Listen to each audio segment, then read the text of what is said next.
Hello, good morning from Dutchman State Park. I obviously have my camper back, so if you missed it in the last video, I took my camper in for service, mostly just to swap out the glycol and have them look at a couple other things in the camper. So some updates. They didn't find anything wrong with the AC or the blower motor. So at this point, I'm just gonna assume in that specific instance, it was overheating.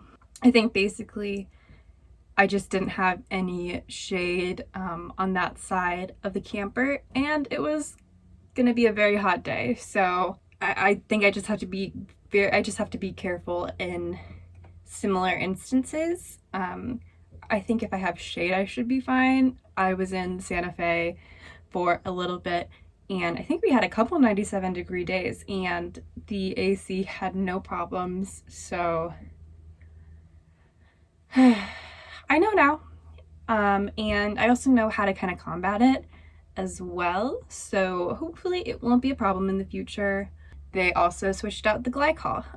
They almost forgot to switch out the glycol. I called to get an update to make sure my camper would be ready by the time I had this reservation.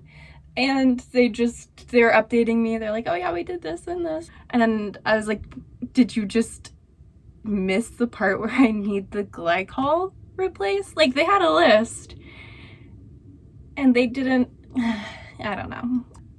Whatever. They did it that day and they got me the trailer before I had this reservation, except they didn't bleed the system. So I got here and the Aldi wasn't working. It wasn't circulating the hot air that it was creating. So basically what happened, and shout out to my father who figured this out and helped me with it, because he was also camping over the weekend here with me. Figured out that there was a air bubble in the system. They just didn't bleed it out when they switched out the glycol. And so he burped it, and basically my glycol level went way down. So I couldn't use it last night either. I called them this morning. I got new glycol. They didn't make me pay for it, so that's very nice of them to kind of fix this mistake. So that's what I'm doing this morning. I have the glycol. I'm gonna maybe have to figure out if I have any extra, if I can change the container, because where the heck am I gonna put a container this big? But I assume that these are the containers that the dealer gets for switching out the glycol. And then I've got a little pump that I use to top up my glycol when it needs it. I'll just need to really rinse it out to make sure that there's none of the old glycol in it.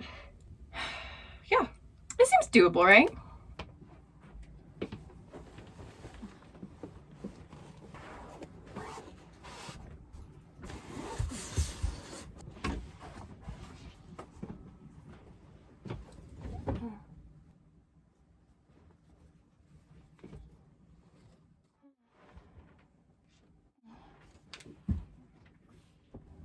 I didn't even need that much. I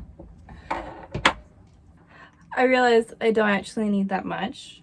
Also, it is later now in the day. I had to rinse this out to make sure, and then I wanted to let as much water dry in it. Okay,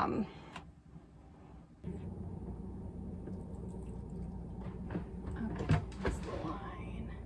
Okay, do this.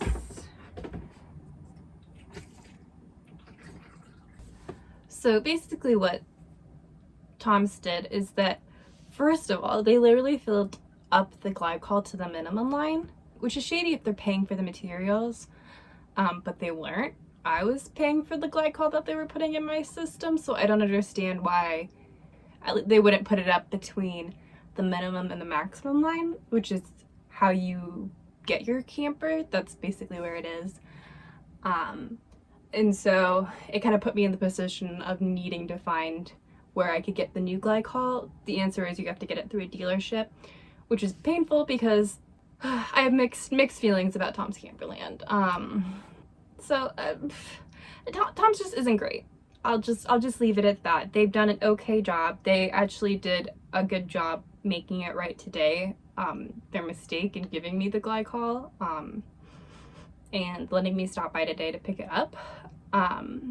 So I will give them that. There just seem to be, I don't want to trash talk Tom's Camperland. It just sucks that they're the only option in the valley, so there's not really any kind of competition among tab dealers here for providing excellent service. For the most part, no one's ever been rude to me. The service has been fine, but they are just not, they're unreliable at the best of times. That's the word for it. They're unreliable.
So this morning I'm gonna take Mercy and we're gonna go to Canyon Lake to do some kayaking. It's a little overcast today, so I'm hoping it will warm up a little. The high's supposed to be 74, but it's also supposed to be cloudy, so it might be a little bit chilly, but today is kind of my last chance for good weather before I am leaving on Friday. The road to Canyon Lake from Lost Dutchman is a little bit curvy. Mercy gets car sick easily, which is why she has that lifted car seat, and it really does help. She doesn't really throw up often in the car anymore, but she did throw up the last time she was on this road to Canyon Lake, so it's hard to predict these things.